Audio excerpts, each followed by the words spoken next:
চাঁদ রাতকে আমরা অনেকে গান বাজনা করে শেষ করে দিই। চাঁদ রাতকে আমরা অনেক সময় পিকনিকে কাটিয়ে দিই। চাঁদ রাতে যে আমল রয়েছে এটা আমরা অনেকেই জানি না। চাঁদ রাতের কি আমল রয়েছে? আল্লাহর হাবিব সাল্লাল্লাহু আলাইহি ওয়াসাল্লামের হাদিসগুলো যদি আমরা খেয়াল করি তাহলে দেখব একটি হাদিসের মধ্যে তিনি বলছেন ইদাস্তায়কাযা লাইলাতুল আইদাইনি। আল্লাহ রাসূল সাল্লাল্লাহু আলাইহি ওয়াসাল্লাম বলছেন, কেউ যদি 2 ঈদের রাত্রিতে জাগ্রত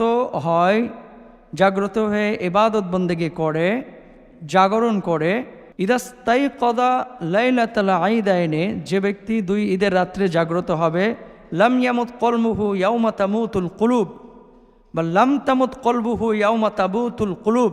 আল্লাহ রাসূল সাল্লাল্লাহু আলাইহি ওয়াসাল্লাম বলছেন, সেদিন তার অন্তর মরবে না যেদিন অন্যান্য অন্তরগুলো বা হৃদয়গুলো মারা যাবে, অর্থাৎ কিয়ামতের ময়দানে সে ব্যক্তি নিরাপত্তা লাভ করবে। এখন চাঁদ রাতে জাগ্রত হওয়ার কথা আল্লাহ রাসূল সাল্লাল্লাহু আলাইহি ওয়াসাল্লাম বলছেন এবং বলেছেন লাম তামুত কলবুহু ইয়াওমা তামুতুল কুলুব, সেদিন তার অন্তর মরবে না যেদিন সবার অন্তর মরে যাবে। তারা কারা? যারা চাঁদ রাতে ইবাদত বন্দেগী করে নাই, যারা আল্লাহর গোলামীকে স্বীকার করে নাই, যারা আল্লাহ সুবহানাহু ওয়া তাআলার একত্ববাদকে স্বীকার করে নাই। এখন চাঁদ রাত্রে আপনি কিভাবে কাটাবেন? জাগ্রত হবেন কি করে? পিকনিক করে, মার্কেটে কেনাকাটা করে, নাকি মানুষের সাথে আড্ডাবাজি করে, চায়ের স্টলে বা দোকানে আড্ডাবাজি করে? না, বরং চাঁদ রাত্রে আপনি বেশি বেশি কোরআন তেলাওয়াত করবেন। চাঁদ রাত্রে আপনি 2 রাকাত করে নামাজ আদায় করবেন। চাঁদ রাত্রে পুরো রমজান মাসে যে সমস্ত ভুল ত্রুটিগুলো হয়েছে এগুলোর জন্য আল্লাহর কাছে ক্ষমা প্রার্থনা করবেন। দেখেন, ঈদের চাঁদ যখন সাহাবীরা দেখতেন রিদওয়ানুল্লাহি আনহুম আজমাইন, ওসমান রাদিয়াল্লাহু তাআলা আনহু, ওমর রাদিয়াল্লাহু তাআলা আনহু, তারা ঈদগাহে গিয়ে কান্না করতেন, ক্রন্দন করতেন। তাদের চোখের পানি বেয়ে বেয়ে দাড়িগুলো ভিজে যেত এবং দাড়ি থেকে ফোঁটা ফোঁটা পানি পড়তো। আমরা ঈদ মানে আনন্দ, এই স্লোগানকে সামনে রেখে আমরা মনে করি ঈদের দিন নামাজের দরকার নাই, চাঁদ রাতের দিন নামাজের দরকার নাই, চাঁদ রাতের রাতে ইবাদত বন্দেগীর দরকার নেই, অনেকে এভাবে কাটিয়ে দিই। আর তিক্ত হলেও সত্য, বাস্তব কথা কি জানেন? সেটি হচ্ছে 29তম রমজানের, অর্থাৎ 28তম রমজানের পরে যে 29তম রজনীটা আছে, এই রজনীটা অনেকেই আমরা মার্কেট করে কাটিয়ে দিই এবং এই রাতটাকে আমরা, এটাও যে শবে কদর হওয়ার সম্ভাবনা আছে, অর্থাৎ 28তম রোজার পরে 29তম রজনী, এই রাতটি যে লাইলাতুল কদর হওয়ার সম্ভাবনা আছে, এটা আমরা অনেকেই খেয়াল করি না। কেন খেয়াল করি না?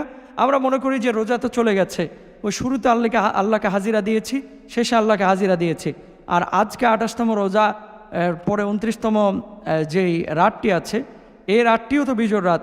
এই রাতের ব্যাপারেও তো আল্লাহ রাসূল সাল্লাল্লাহু আলাইহি ওয়াসাল্লাম যেহেতু বলেছেন তাহাররাউ লাইলাতুল কদরে ফিল উইত্রে, তোমরা বেজোর রাত্রিগুলোতে লাইলাতুল কদর তালাশ করো। তো 29তম যে রজনীটা 28 রোজার পরে, এটা তো লাইলাতুল কদর হওয়ার সম্ভাবনা আছে। কিন্তু আমাদের অনেক ভাইয়েরা, আমাদের অনেক বোনেরা এই রাতে মার্কেটিং করে, কেনাকাটা করে আমরা কাটিয়ে দিই। এটা একেবারেই অনুচিত, এটা কোনোভাবে উচিত না।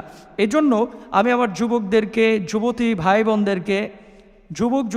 বোনদেরকে একটি কথা বলি, আপনারা বিশেষ করে চাঁদ রাতে অনেকেই খুব উঁচু সাউন্ডে আপনারা গান বাদ্য করেন, এটা করবেন না।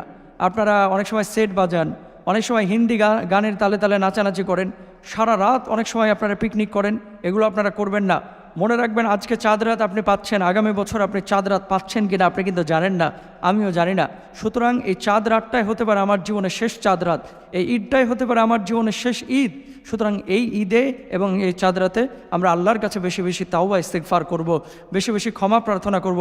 রাসূল সাল্লাল্লাহু আলাইহি ওয়াসাল্লাম ইবাদত বন্দেগী করবেন, নফল নিয়ত করবেন, যে কোনো সূরা দিয়ে আপনি 2 রাকাত করে নামাজ পড়বেন, রাতের কিছু অংশ আপনি তেলাওয়াত করবেন, রাতের কিছু অংশ আপনি জিকির আজকার করবেন, অর্থাৎ আল্লাহ আল্লাহ, লা ইলাহা ইল্লাল্লাহ, সুবহানাল্লাহ, আলহামদুলিল্লাহ, আল্লাহু আকবার, এগুলো আপনারা করবেন। চাঁদ রাতকে শুধু আনন্দের রাত হিসাবে আপনারা গ্রহণ করবেন না। এই রাতটা কিন্তু ক্ষমারও রাত। অনেকে আপনারা ওই যে সেভ করতে যান বা চুল কাটতে যান, মার্কেটে যান, অনেক সময় বন্ধু বান্ধবের সঙ্গে ঘোরাফেরা করতে যান, অনেক সময় ফোনে আড্ডাবাজি করেন, উল্টাপাল্টা সিনেমা দেখেন, অশ্লীল কোনো কিছু আপনার মোবাইলে থাকলে সেগুলো দেখেন, এগুলো করবেন না। এই রাতটা বড় দামি। কিয়ামতের ময়দানে কিছু অন্তর সেদিন হতাশ করবে, কান্না করবে, হতাশ হয়ে যাবে, হায় হায় আমি কি করেছি, আল্লাহকে আমাকে ক্ষমা করবে না, আল্লাহকে আমাকে মাফ করবে না। অথচ সেই রাত্রে আল্লাহ সুবহানাহু ওয়া তাআলা যারা এই চাঁদ রাত্রে ইবাদত বন্দেগী করেছে তাদেরকে মাফ করে কিয়ামতের ময়দানে জান্নাতে পাঠিয়ে দেবেন। সুবহানাল্লাহ। সুতরাং আসুন আমরা ঈদ এবং চাঁদ রাতকে রাসূল আকরাম সাল্লাল্লাহু আলাইহি ওয়াসাল্লাম যেভাবে আমল করতে বলেছেন, যেভাবে উদযাপন করতে বলেছেন, কাজ করতে বলেছেন, সেভাবে কাজ করি, কাটায়। আল্লাহ তাআলা তৌফিক দান করুন, আমিন।